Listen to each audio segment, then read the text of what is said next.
Notre prochain plan rapproché est avec qui? Wouh! Formidable. C'est formidable. Hey! Comme si c'était la première fois que vous le faisiez. Ouais, hein? Beau. C'est que...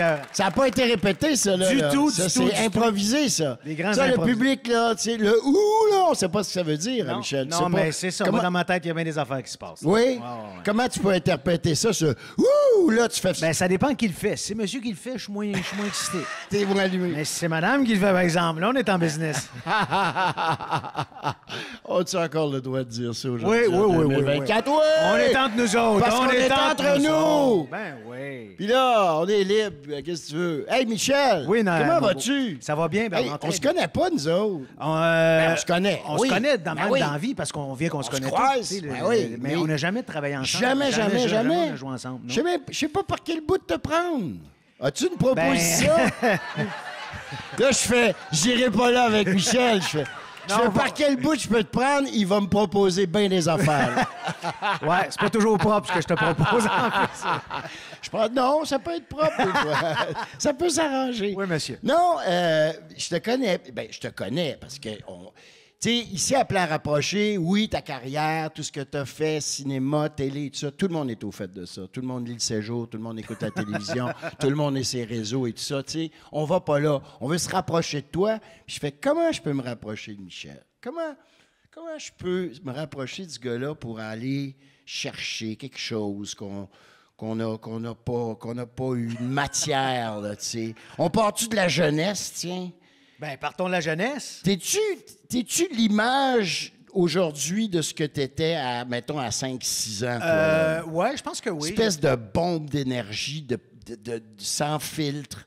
Ouais, non, j'ai toujours été comme ça. Atome libre. Absolument, oui, je me souviens, ma mère elle m'expliquait que j'avais 2 ans, puis ma grand-mère était hospitalisée, puis elle m'amenait à l'hôpital, puis je dansais, puis je faisais le clown, puis je faisais rire les infirmières, puis à un moment donné, il disait, OK, les visites sont terminées, puis les infirmières disaient, pouvez-vous le ramener demain, parce qu'il met de la joie sur l'étage, puis on a du fun, puis tout.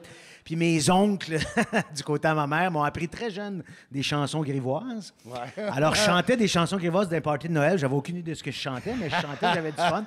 Alors, ça a parti comme ça, je me souviens au primaire, j'étais le clown de la classe. J'ai écrit une première pièce de théâtre, j'avais 10 ans, que j'ai présentée en 6e année. Ça s'appelait Le Noël des pauvres, je m'en souviens très bien. C'est une famille de riches qui invitait une famille moins aisée à venir réveillonner chez eux, puis tout ça. C'était dramatique? Ben, je me souviens pas mais trop, c'était là, mais je pense que c'était dramatique. Je me souviens, je m'étais habillé avec un habit de mon père. Écoute, j'étais ticu, j'avais un habit de mon père sur le dos, ça n'avait aucun sens. Ensuite, depuis que j'ai 11-12 ans, je sais que je veux faire ça dans la vie. J'ai jamais eu d'autres options, j'ai jamais eu de plan B. C'était donc très clair dans ta tête. C'était clair dans ma tête parce que... à 12 ans, tu te dis, je ferais pas... Tu penses pas au théâtre, nécessairement, mais tu veux faire... Ben, moi, je viens de l'époque... Showbiz. Je viens de l'époque où les téléthéâtres existaient encore à Radio-Canada, là, tu sais, les Beaux Dimanches. Beaux Dimanches. Et ça me fascinait. Mais ce qui m'a vraiment fasciné le plus, c'est que quand j'étais plus jeune aussi, probablement vous connaissez ça, mais il y avait une émission à la télévision qui s'appelait Dallas. Oui, Moi, ça ben me dit oui, Dallas. oui. Avec JR. Ben oui. Et ma mère écoutait ça, puis j'étais assis avec elle, j'étais jeune, puis là, je la voyais se pomper après JR. Là. Ah, l'enfant de chienne! Ah, je l'haïs tellement! Ah, l'écœurant! Puis là, je me disais, ben moi aussi, je veux faire ça. Je veux que les gens à la maison réagissent comme ça s'ils me voient dans la télé. T'étais déjà conscient que c'était de la télévision? Ben oui, absolument. C'était Mais ma mère, de la elle fiction. croyait dur comme fer, comme il y a des gens qui croient encore que la lutte, c'est pas arrangé. Tu sais. Ouais. Donc, elle était convaincue que l'acteur qui faisait JR était comme ça dans la vie. Tu sais. J'ai fait, hey, c'est fascinant. Et j'ai été chanceux parce que j'ai rencontré mon mentor, que j'appelle Henri Chassé, très jeune. Je l'ai rencontré, j'avais 14 ans au collège, puis c'est lui qui donnait le cours d'art dramatique. Et ce gars-là a changé ma vie parce que c'est le premier qui m'a dit « Tu peux faire ça. Tu as le talent pour le faire. Mais bon, il y avait des clichés. À l'époque, pour moi, c'était un cliché. Je me disais « Ben oui, mais un petit gros ne peut pas faire ce métier-là. On n'en voit pas. » Il dit « Au contraire, on n'en a pas. Ça n'en prend. Ça prend une diversité. Ça prend d'autres personnes. » Moi, il dit 6 pieds 2, les yeux Oui, tu avais une image, toi, de l'acteur idéal. C'est ça, une caricature ou un stéréotype. Moi? Ouais, il ne ressemblait pas à JR. Non. Je ressemblais plus à Alpha Boucher, je jouais d'un brillant. Ou du Danny DeVito. Danny là, DeVito, tu sais, un petit trapu oui, drôle, tu sais. Oui. Fait que c'est comme ça que ça a commencé, puis c'est là que j'ai rencontré Henri qui m'a coaché pour que je rentre au conservatoire, puis après ça, il m'a coaché pour les auditions du Katsu. Te souviens-tu ce que tu as monté, tes je scènes? Oui, je me souviens, la scène dramatique, quand on rentre dans les écoles de théâtre, il faut présenter 2 scènes, une comique, une dramatique, une en québécois, puis une en français plus international ou français plus normatif. J'ai présenté ma scène dramatique, une pièce de Marie Laberge qui s'appelait Jocelyne Trudel, trouvée morte dans ses larmes. Ouais. Qui est une pièce très, très dramatique, qui est un chef-d'œuvre de notre dramaturgie québécoise, je pense. Tu jouais le père, le frère, Non, le je chum, jouais non, je jouais mon Dieu, là, je jouais je jouais un gars, ça, je le sais, je jouais un gars. Mais il trouvait sa sœur ou sa fille morte. Ouais. En tout cas, bref. Bref, c'est ça. Ouais. Et après ça, j'ai monté ma comédie, ça s'appelait Les Dactylos. Oui. Et une auteure de il s'appelait Murray Sheasgal. Oui, Mais Sheasgal, oui. ça se passait, je faisais du dactylo, j'imagine. Un peu absurde. Un peu absurde. Et c'est ça. Alors, j'ai présenté mes auditions et à l'École nationale de théâtre et au conservatoire. Et j'ai fait le stage aux 2 places. Ouais. Donc, tu étais accepté aux 2 places Non. pour... Non? J'ai fait le stage aux 2 places. Ouais. Et ils prenaient 6 gars, 6 filles. Et j'ai été premier sur la liste d'attente aux 2 places. Mettons, il avait pris 6 gars. 7e. Michel Charette. À l'École nationale, 6 gars, Michel Charette. Ah, shit. Mais il y a un gars qui avait été accepté aux 2 places. Ouais. Fait que j'étais sûr de rentrer. Moi, mon rêve ultime, c'était d'aller à l'École nationale de théâtre. Plus que le conservatoire. Ah, tellement. Mais en même temps, je suis très content de mon parcours. Puis, tu sais, parce le que conservatoire m'a appris des choses que probablement que j'aurais pas apprises à l'École nationale. Clairement. Et ce gars-là a décidé d'aller à l'École nationale. Et donc, je parle le fait même, je suis rentré au conservatoire. Tu sais. Fait que c'est ça. Fait que ça a été mon parcours. Et je suis un privilégié. En sortant de l'école, heureusement pour moi, mon casting m'a aidé au début. Parce que Henri Chassé avait raison. avait raison, parce que des petits trapus, il n'y en avait pas tant que ça. Il n'y en a pas des tonnes. Il n'y en avait pas des tonnes. Fait que dès mes auditions au Katsu, les auditions du Katsu, je ne sais pas si vous êtes familier avec ça, c'est le théâtre du Katsu à Montréal. Et tous les finissants de théâtre d'interprétation vont présenter des scènes de 5 minutes au Katsu devant des réalisateurs, des metteurs en scène, des agents de casting. C'est là qu'on va se vendre. C'est là que tu te fais remarquer. C'est là que tu te fais remarquer. Et par le monde, les gens du milieu. Exactement. Qui sont juges en général. Exactement. Donc, j'ai fait ma première scène et déjà après ma première scène, entre ma première et ma deuxième scène, il y a du monde qui sont venus me voir pour dire « J'ai quelque chose pour toi, j'ai quelque chose pour toi ». Fait que, entre ma première et ma deuxième scène, j'avais déjà eu 2 rôles. Oh là là. Fait que j'ai fait « Mon Dieu, Et je peux te dire que ma deuxième scène, après ça, j'étais relax. Oui. Après ça... T'étais star. Après ça, ouais, c'est ça. Après ça, Lucie Robitaille, qui est une agente de casting, une agence très, très, très populaire à Montréal. Elle m'a comme pris sous son aile. Elle m'a fait, dès le départ, j'ai auditionné pour 6-7 rôles dans les 2-3 premiers mois que j'ai fini l'école et j'ai eu les 6-7 rôles back-à-back, tu sais. Fait que pour moi, une audition, ça n'a jamais été stressant. Je me disais, ça va bien, quand je fais une audition, je l'ai, tu sais. C'était pas des gros rôles, on s'entend, là, c'était Blanche, un 3e rôle dans Scoop, des affaires de même, mais au moins, je décrochais des choses, tu sais. Fait que ça a été un départ assez fulgurant, puis j'ai jamais arrêté. Sincèrement, j'ai jamais manqué de travail. Je suis un grand, grand privilégié, tu sais. Fait que je suis bien heureux. T'es-tu jamais demandé si t'étais bon? En fait, ben non, mais tu sais, le phénomène des auditions, hein, c'est comme ça. Le monde qui sort d'école, ils se font un petit CV avec la photo, puis on va dans les agences, puis on espère, on se croise les doigts qu'on va avoir un appel pour des auditions. Tout à fait. Déjà, ça, quand tu as des appels pour des auditions, c'est presque la loterie. T'es fou comme la merde. T'es fou comme la merde. À savoir si tu vas avoir le rôle, là, c'est une autre histoire. C'est un autre game. Parce que souvent, on est 5, 6, 7, 8, 10 comédiens sur un rôle. Puis toi, d'avoir décroché autant de rôles comme ça a fait que effet élastique encore. C'est ça. C'est comme la saucisse high grade. Plus t'en manges, plus t'en veux, plus t'en veux, plus t'en manges. Ouais. Mais tu sais, la télévision amène la télévision. Ouais. On te voit, on fait « Ah, c'est un petit nouveau ». Puis il y a des réalisateurs qui m'ont fait confiance. Puis après ça, j'ai eu la chance de rencontrer Louis Saya, qui est comme mon 2e mentor dans le métier, qui m'a découvert dans une audition. Je sais pas, j'étais allé passer pour les Boys?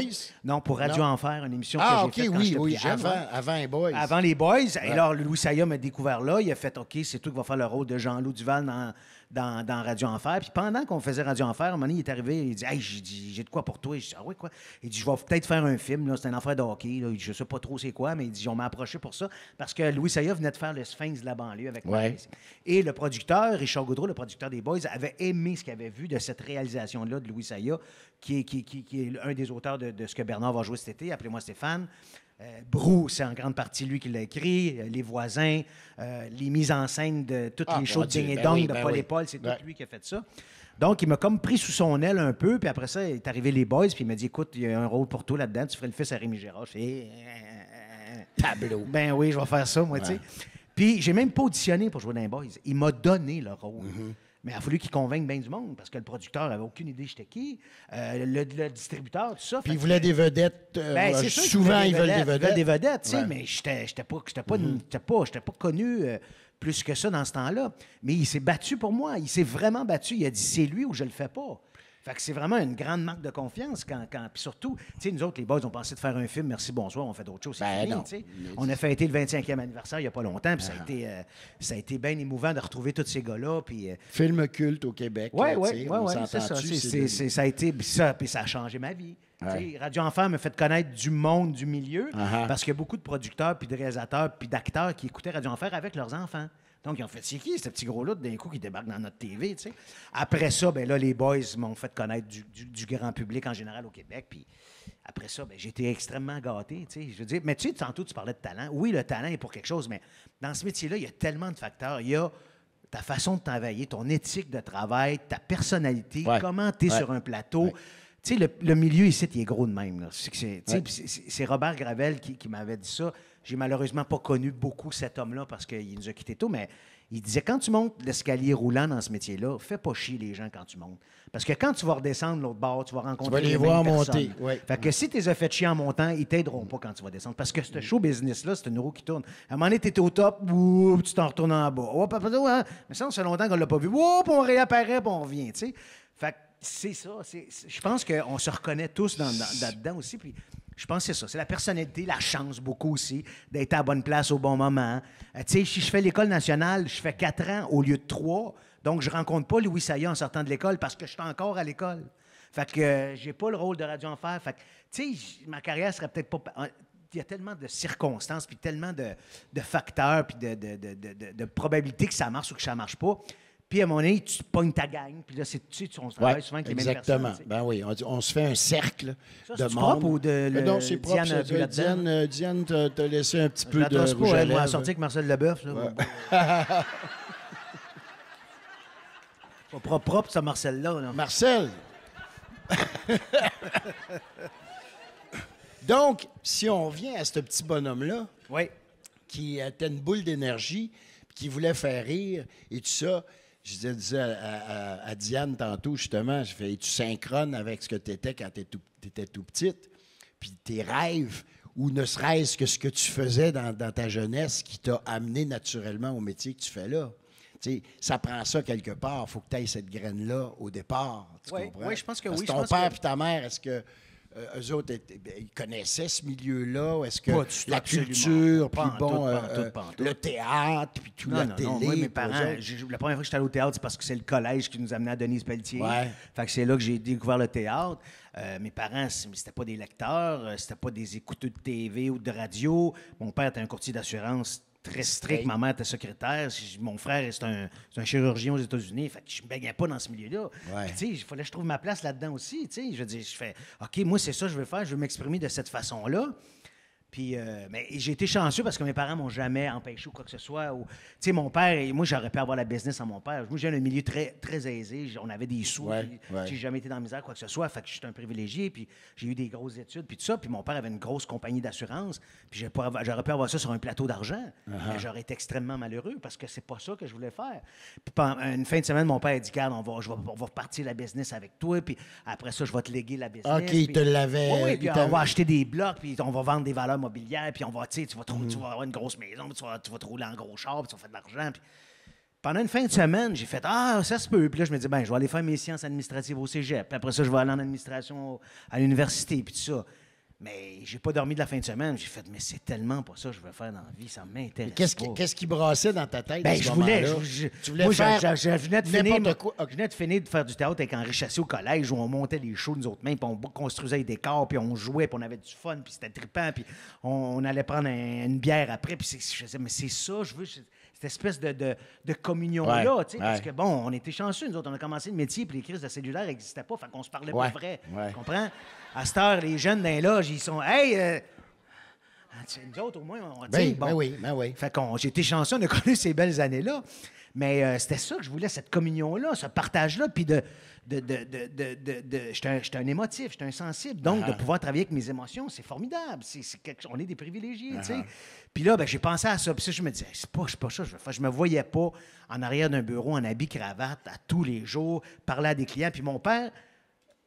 C'était très florissant, sa job, mais il n'aimait pas ça tant que ça. Parce que les clients, des fois, c'était difficile. Puis, tu sais, c'est service à clientèle, puis les assurances, mais tu as toujours quelque chose à défendre. Puis, mais, tu sais, mon père était l'intermédiaire entre le client et la compagnie d'assurance. Fait que mon père travaille pour le client, mais en même temps, il ne voulait pas faire chier la compagnie. Tu sais, c'était complexe, puis c'était un milieu stressant, puis tout. Puis là, je me disais, mon Dieu, qu'est-ce que je vais faire là-dedans? Je me voyais pas faire ça. Fait que le lundi matin, mon père dit, Pipi, t'as-tu pensé à ça? Je dis, ouais. J'ai pensé à ça, puis j'ai dit, je suis content que tu m'en aies parlé. Il dit, ouais. Je dis, je veux être un acteur.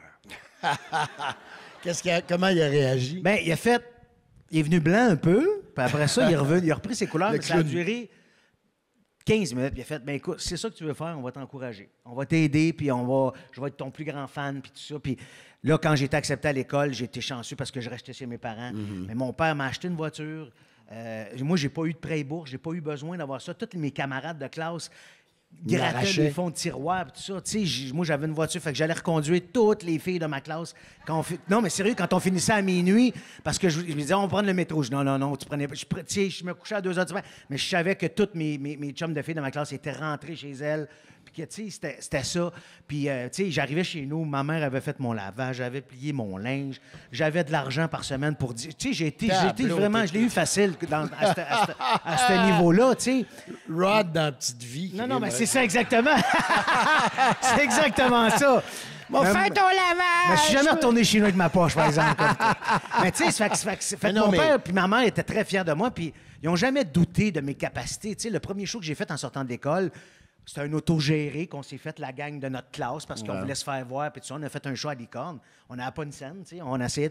Puis mon père, il a convaincu ses amis qui étaient aisés de me donner de l'argent. Puis on mettait leur nom dans le programme. Puis on a un peu financé notre pièce avec ça. Tu sais, au bout de la ligne, on a perdu tout de l'argent avec ce show-là, mais au moins, on s'est fait voir par du monde. Puis on travaillait. Ben oui, tu faisais ce que tu aimais. Tu le sais, tu l'as fait, l'école. Pendant 3 ans, tu fais du théâtre 24 heures sur 24, 7 jours par semaine. Tu ne fais que ça. Puis les plus grands rôles. Les plus grands rôles, puis des tragédies, puis tout. Puis la journée que ça finit, tu te retrouves chez vous, puis tu fais « Eh, si, boy! » Il n'y a plus rien, là. Il n'y a plus de théâtre à tous les jours, puis il n'y a plus de Shakespeare. On t'appelle pour une figuration dans du tac au tac. Exactement, un troisième rôle muet dans Scout. Oui. Ça, j'ai pas étudié pour faire ça. Puis on te voit le coude, c'est tout. Là, exactement. Tu t'écoutes le soir donné, puis je fais, va me voir à la télé, puis on voit juste une main. Puis là, t'appelles toute ta famille. Tu dis, hey, je vais passer à soir à telle affaire, ils te rappellent après. C'est quand? Ben, ça fait une demi-heure. C'est fini le show, là. On t'a pas vu, moi non plus, je me suis pas vu. Parce qu'il faut savoir une chose, pour être membre de l'Union des artistes, il faut faire travailler, hein? Faut travailler professionnellement pour devenir membre. Pour ramasser ses permis. C'est assez difficile. Je sais pas combien de temps ça t'a pris faire tes permis. Ben, écoute, ça a été vite, toi, dans ton cas, parce que tu as travaillé rapidement. Tu sais, mettons exemple, 2 représentations au théâtre, ça te donne un permis, ou une journée de tournage sur quelque chose, ça te donne un permis. Faut t'en prends 30. Ça te prend 30 permis. Il faut que tu payes pour chacun des permis. En plus, tu sais, c'est... C'est pas drôle d'être acteur, finalement.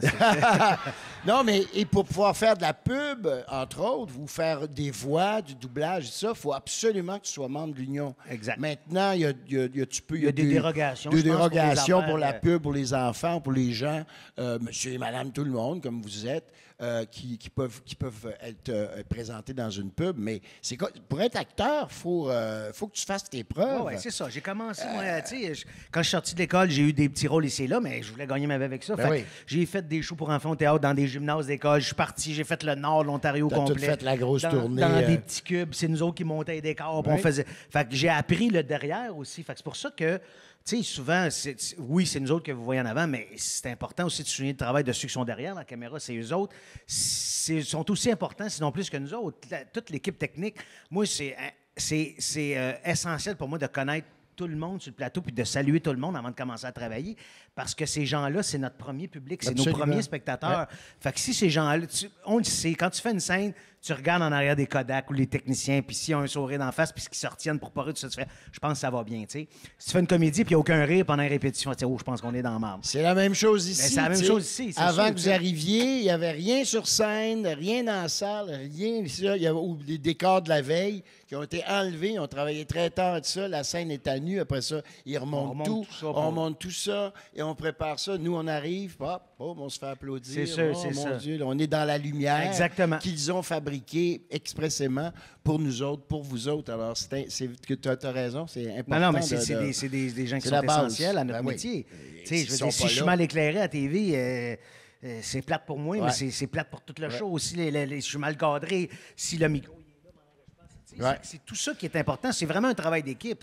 Tu sais, comme Bernard disait, c'est nous autres qui est dans la lumière, mais c'est vraiment un travail d'équipe. Qui la fabrique, cette lumière-là? Qui nous met en lumière? Qui nous met aussi les mots dans la bouche? Les auteurs, les réalisateurs, tu comprends? Les recherchistes, les metteurs en scène. Tout ça, on est choyés. Hein? Tout à fait, exactement. On est chouchoutés, on est dorlotés. Beaucoup. Tu sais, sur les plateaux, le monde prenne soin de nous autres. Puis, t'as-tu froid? Tu veux-tu quelque chose? Ouais. Moi, je me dis toujours, mais je suis capable de me lever pour aller me chercher un verre d'eau. Là, fait que, tu débarques d'une voiture dans une scène de tournage, puis il y a quelqu'un qui t'attend avec le parapluie, là, comme si t'étais la reine d'Angleterre. Exactement, c'est ça. Je fais lâche-moi, puis ils te suivent avec le parapluie. Je fais non, donne-moi le parapluie. Je suis capable de m'organiser, là, tu sais. Non, mais je suis payé pour ça. Non, va fumer une cigarette, va faire quelque chose.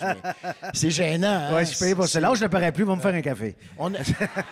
Mais ici, au Québec, en Europe, c'est incroyable, hein? C'est pas la même... Non, le Star System là-bas... Le Star System en Europe et aux États-Unis, là, ça n'a rien à voir avec le Québec. C'est un autre monde. Ici, on n'en a pas. Heureusement, on n'en a pas. On est tous sur un pied d'égalité. Oui. Puis on travaille souvent avec les mêmes personnes. Tu sais, je veux dire...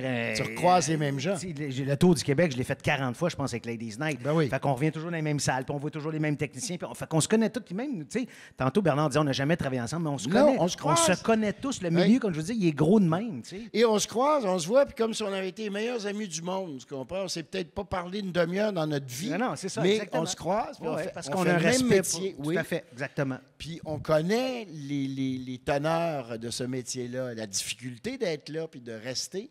Puis quand tu vois des comédiens qui sont là de façon récurrente, puis tout le temps, puis qui ont fait des beaux projets, puis que tu admires, avec qui tu travailles, ou qu'on fait des rencontres ici, ensemble, tu fais « My dear, on fait un beau métier. » Oui, non, c'est vrai, c'est vrai. On est chanceux. Puis, on est chanceux, puis moi, j'explique souvent à mes enfants, ce que vous voyez, c'est parce que votre père travaille.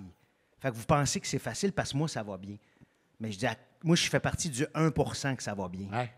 Mais j'ai dit, il y en a un paquet de chums qui n'ont pas cette réalité-là alentour de moi. Ils font, ah ouais, OK, mais moi, je pensais qu'on pouvait être acteur, puis c'est facile. Je fais, non. Fait que j'explique ça tout de suite pour leur faire comprendre que c'est pas un métier facile. Puis, tu sais, je suis pas là pour me plaindre, loin de là, mais parce que je vois la réalité de mes amis alentour de moi, ou des jeunes acteurs, ou même des plus vieux, qui fait 40 ans qu'ils font ça, puis on a encore de la misère à mettre un nom sur ce visage-là, mais qui ont roulé leur boss, puis qui travaillent fort, puis qui bûchent, puis tout ça. Fait que je leur dis à mes enfants, faut jamais rien prendre pour acquis. Tu sais, j'ai dit, moi, ça va bien, vous avez une image où ça va bien, mais j'ai dit, moi, ça peut arrêter demain matin.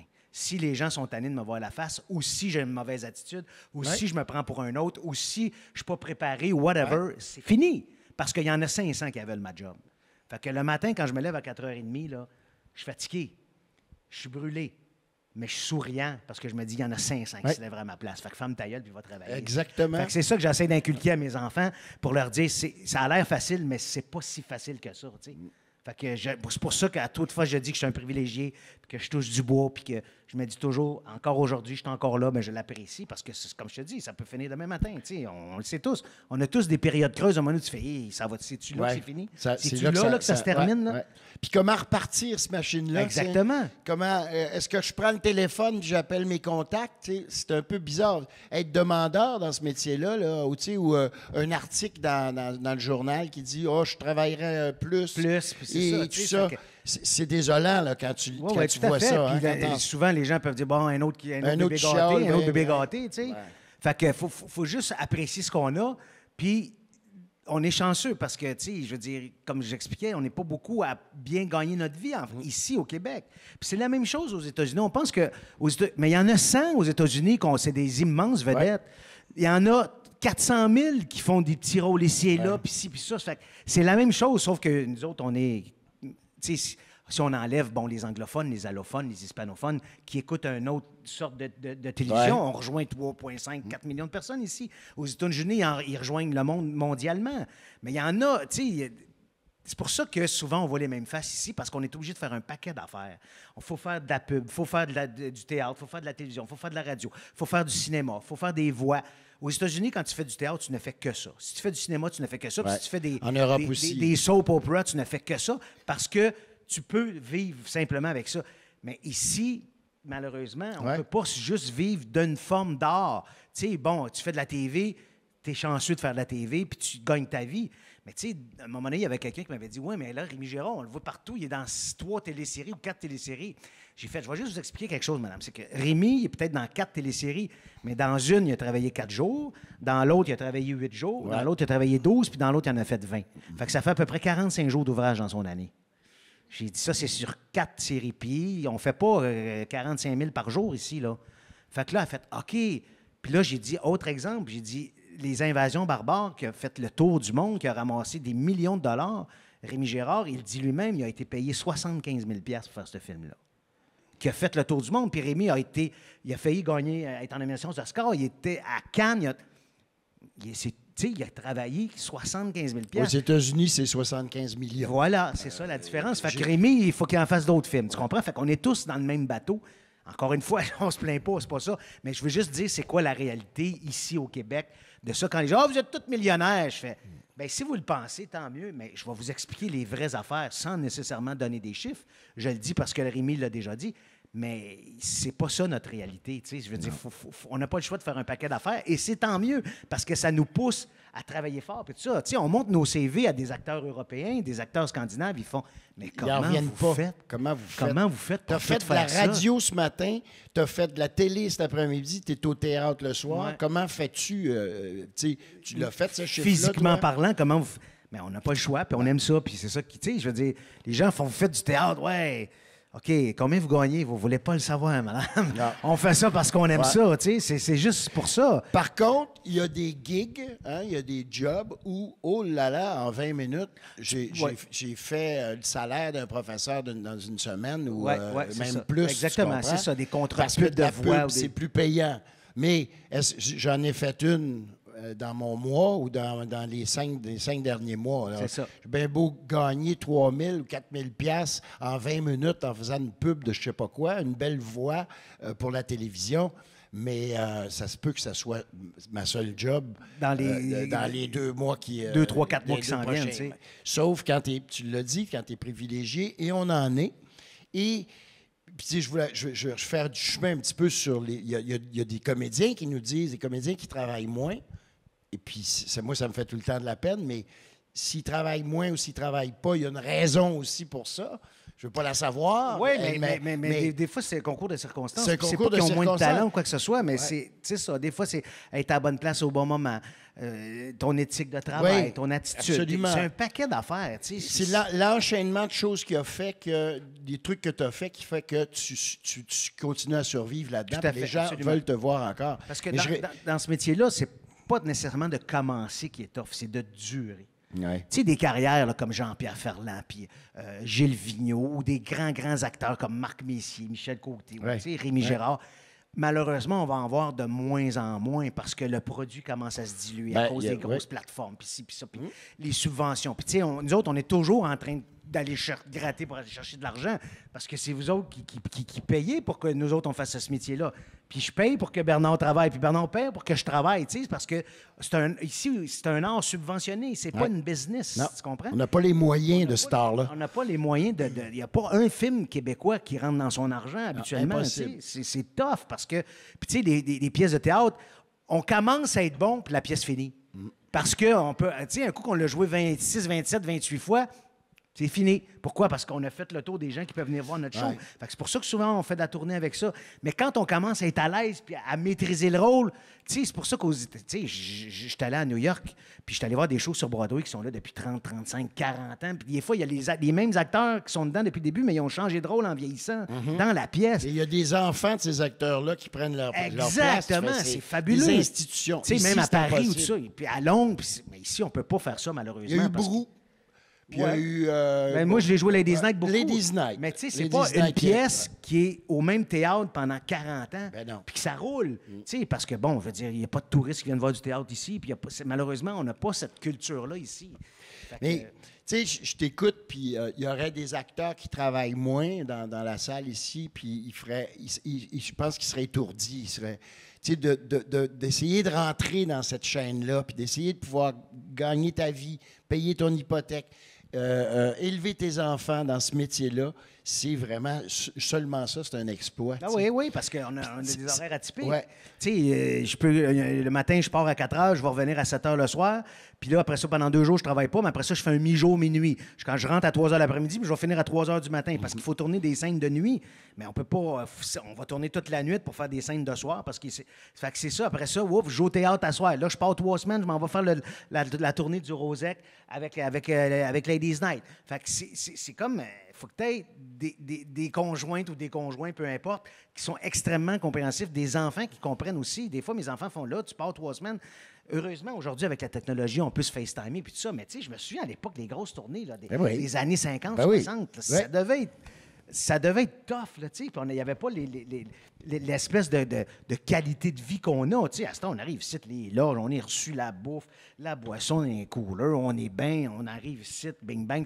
Mais à cette époque-là, là, il arrivait en char tout croche. Il ne savait même Ouais. pas s'il était pour arriver. Il rentrait sur la scène, pouette, la galette, puis ouais, on repart. Puis c'était du cabaret, puis c'était ça, tu sais. Ben, il fallait aimer le métier aussi. tu sais, Exactement. puis c'est parce qu'il fallait vouloir faire ce métier-là. Tu sais. Et puis si on recule encore avant, puis dans le temps de Molière, ça poussait les chariots dans la C'est boîte. fou. Puis, Puis ça pognait le scorbut pendant que ça jouait, ouais. par ouais, puis tu sais. mais pourquoi? C'est pour faire du divertissement. Tu sais. Puis tu te dis, c'est-tu utile le divertissement? Ben moi, je dis que oui. Ah, parce tellement, que- tellement. Ça définit, Disons- ça définit une culture, ça définit un peuple. Oui, tu te remets-tu en question par rapport au fait que tu fais juste du divertissement, Plus puis maintenant. juste de la télévision, puis je n'opère pas à cœur ouvert, ou je sauve pas de vie et tout ça. Mais moi, je pense qu'on en a besoin. On est conscient qu'on n'a Oui. pas qu'on fait pas C'est- ça dans la vie, qu'on sauve pas des vies. Non, mais- Sauf qu'il y a beaucoup de gens, après les désirs, qui sont venus me voir. Je vis un mauvais coton. Ouais. Merci pour ma Tu soirée, m'as- ça m'a fait du bien.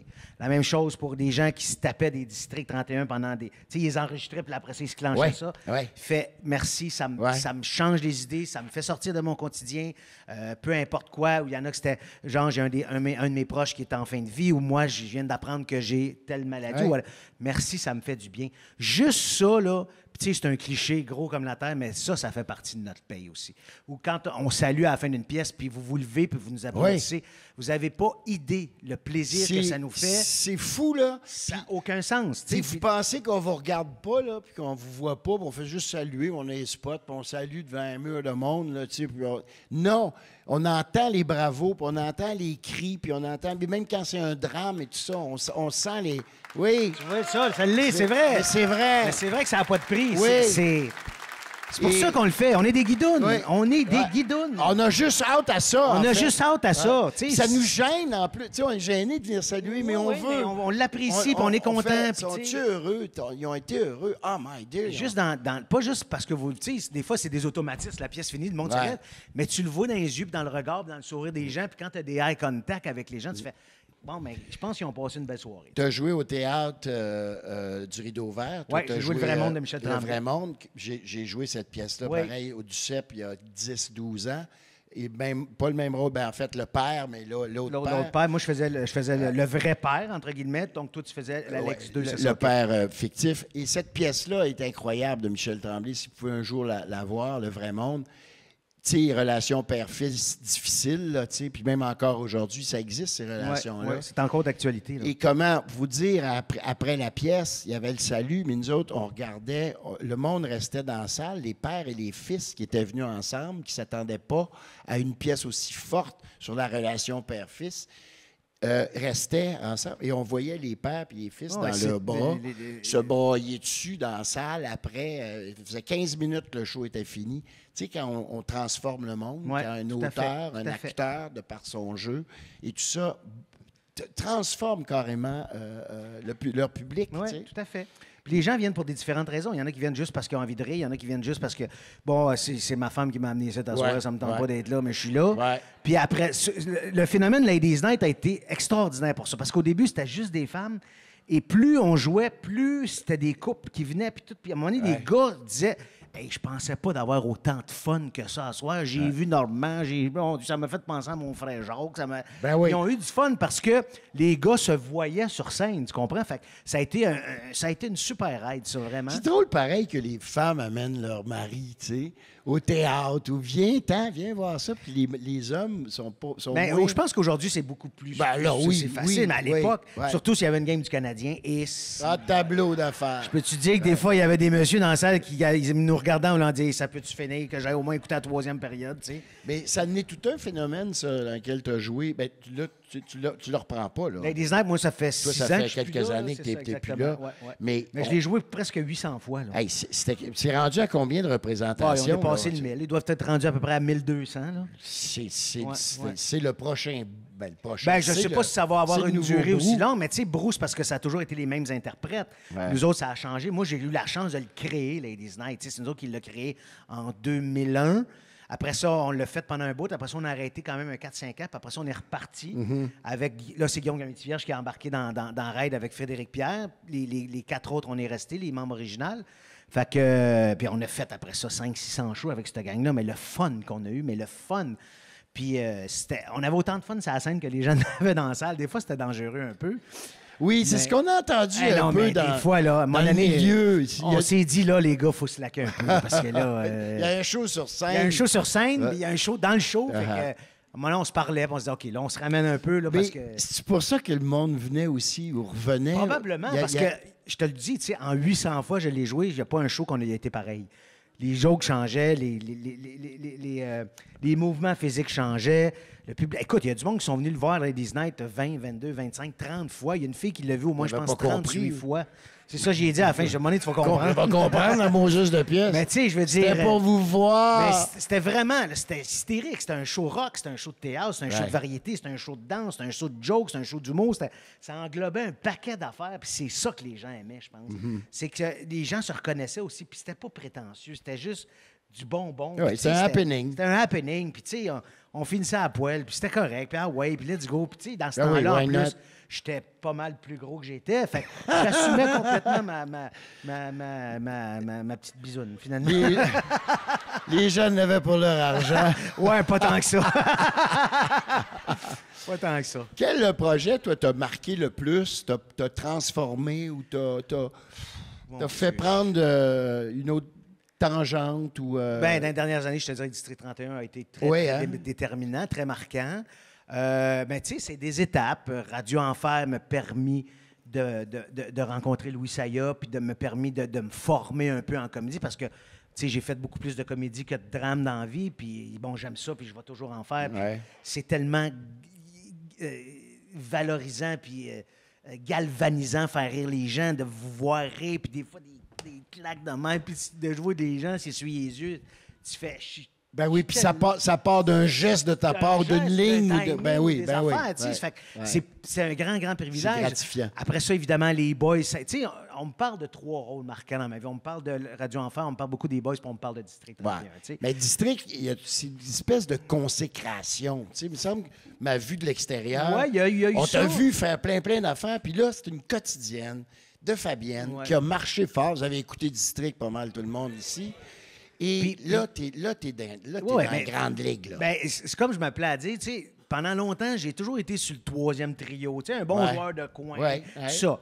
Mais là, avec District, non seulement j'étais sur le premier trio, mais j'étais sur le T'étais power le play power aussi, play, tu sais, là, ça fait que t'es avais ça m'a tout. amené à ça m'a élevé comme acteur parce que c'est un rôle extrêmement dramatique.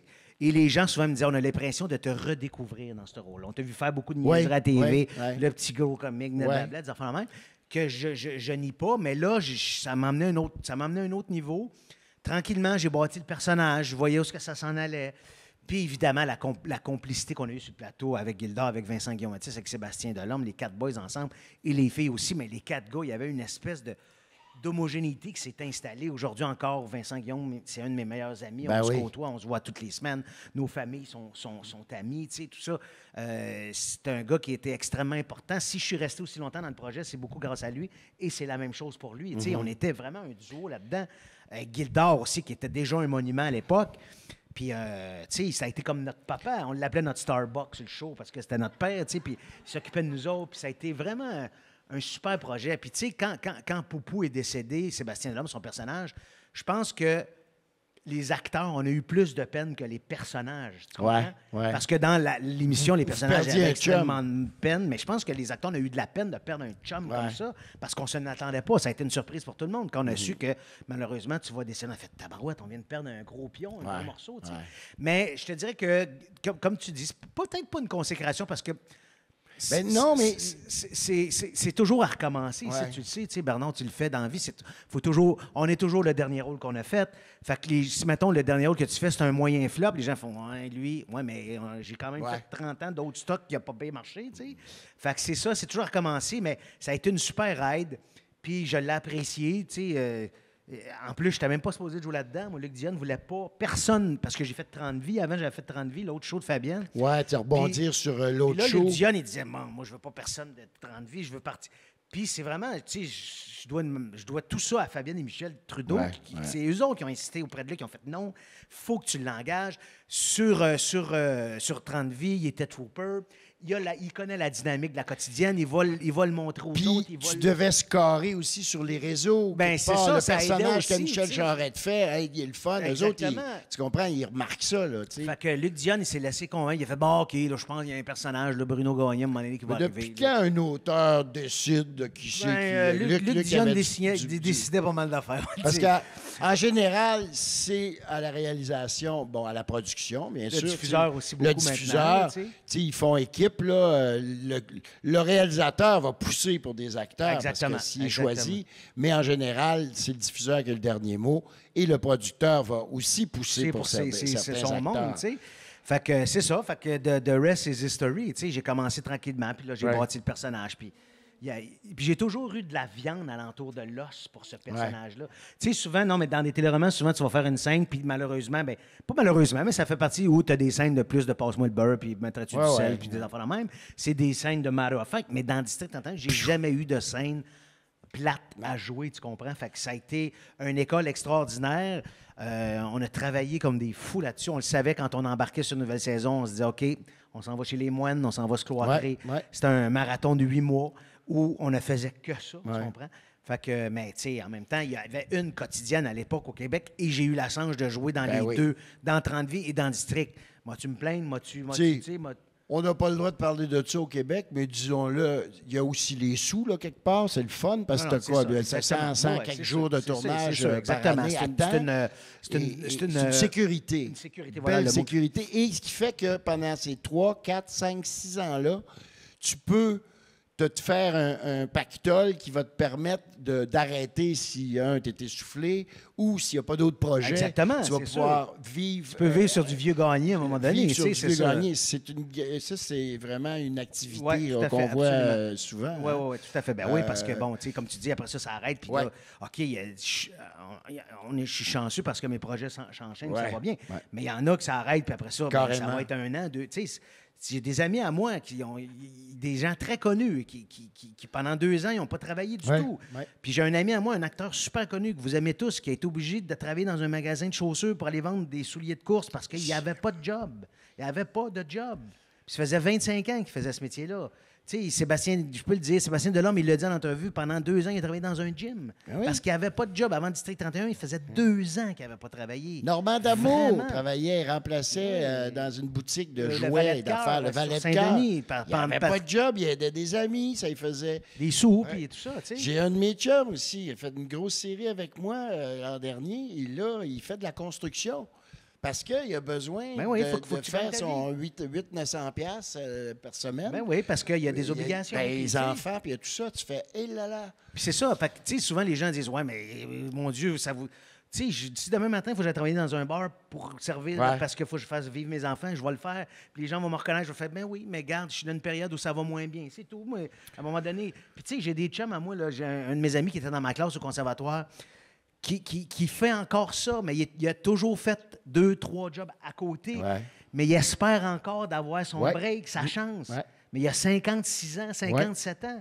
Mais il espère encore. Faut-tu que tu veuilles puis que tu l'aies dans le sang puis dans la peau? On t'sais? pourrait passer 1 heure ensemble ici. J'aurais des diapositives là, de gens, là, où est-ce qu'ils sont rendus, qu'est-ce qu'ils font, qu'est-ce qu'ils faisaient, qu'est-ce qui est tout Tu sais, ça. souvent, on se dit, hey, un tel. Même Un entre tel. nous autres, hey, Oui. as-tu des nouvelles d'un tel? Qu'est-ce qui Oui. devient? Puis un tel de notre génération, Oui, oui, puis, absolument. tu sais, Oui, on oui. parle pas des vieux là, Non, puis qui ont été prennent leur des retraite. immenses vedettes, des grosses stars là, Ouais. dans une certaine époque. Tu sais, puis souvent, il y en a que c'est par choix. Tu sais, Michel Barbara Pelletier, qu'on a connu à un moment donné, elle a fait ça m'intéresse Ouais. plus, je veux plus rien savoir de ça. Elle fait des meubles, elle tripe. Ben oui. Michel Goyette, un gars avec qui j'ai fait Ouattatata, qui a fait des séries. Oui, le petit Michel, blond, tout. oui. À cette heure, il a ramassé la compagnie de démolition à son père. Il dit j'ai vécu ce que j'avais à vivre dans ce métier-là. J'avais plus de fun à la fin. Puis c'est toujours courroyé après la job, puis après ci, puis après ça. Il dit j'avais jamais pu assez ça pour la faire. Pierre-Alexandre Ouais, qui est devenu policier. Fortin, qui est Ben devenu oui, ben policier. Paul Arcand le recevait la semaine dernière. Ouais, il a fait son Puis- cours de policier. Mais moi, j'admire ça, là. Je fais... En plus, pas gêné par tout. Il va au micro de Paul Arcand, puis il fait... Non, Il y a pas de j'attendais saut-métier. le chèque, puis j'étais tanné. Moi, il n'y a pas de saut-métier, Non, non, exactement. tout à fait. Fait qu'il a fait, ben, ça, je serais une bonne police. Ouais. Mais il était trop vieux pour rentrer dans l'école de police. Fait qu'il est allé faire son cours au privé. Ça lui a coûté des sous pour Ouais. faire son cours Faut de le police. vouloir. Mais il avait une job assurée après. Fait qu'au moins, ça, c'est le fun. Mais, tu sais, il a fait, c'est ça. Ça va être ça. Tu sais, il était pas en peine. Il a fait ce qu'il avait à faire. Puis il a fait des grosses séries. Puis il a fait des beaux rôles. Moi, il a fait là. Je t'écœuré. Essayer d'attendre. Puis de, tu sais. Fait que, c'est ça. Pas un métier facile, un beau métier quand on le fait, un métier difficile quand on peut le fait pas. le faire. Quand on peut plus le faire, ben on passe à autre chose. Mais quand on peut encore le faire, on le fait bien, on le fait pour vous autres, on le fait du mieux qu'on peut. Comme Michel le fait. Merci, Michel Charette. C'est déjà fini? Ah oui? C'était Michel Charette! Merci tout le monde. Merci beaucoup, vraiment. Hey, mais sérieusement, Bernard Fortin,